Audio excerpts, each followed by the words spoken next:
Hi అండి, welcome to my channel. ఈరోజు వీడియోలో వంకాయ పుల్లగూర ఎలా చేసుకోవాలో చూసేద్దాం రండి. ముందుగా వంకాయల్ని కట్ చేసుకొని ఉప్పు నీళ్ళలో వేసుకొని తీసుకోవాలి. తర్వాత ఒక గిన్నెలో వేసుకొని ఒక టమాటో, ఒక ఆనియన్, 4 పచ్చిమిర్చిని కట్ చేసుకొని వేసుకోవాలి. అందులోనే ఒక స్పూన్ జీలకర్ర, ఒక స్పూన్ పసుపు, చిన్న సైజు నిమ్మకాయ అంతా చింతపండు వేసుకొని ఉడికించుకోవాలి.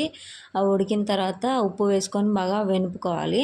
అవి ఎనిగిన తర్వాత ఒక గిన్నె తీసుకొని 2 స్పూన్ల ఆయిల్ వేసుకొని అందులో పోపు దినుసులు, ఎండుమిర్చి, కరివేపాకు, ఆనియన్స్ వేసుకొని కట్ చేసుకోవాలి.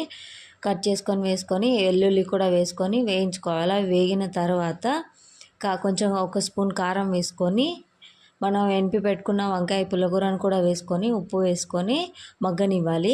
అందులో ఒక ½ గ్లాస్ వాటర్ వేసుకొని మగ్గనిచ్చుకోవాలి. అంతే. Please subscribe.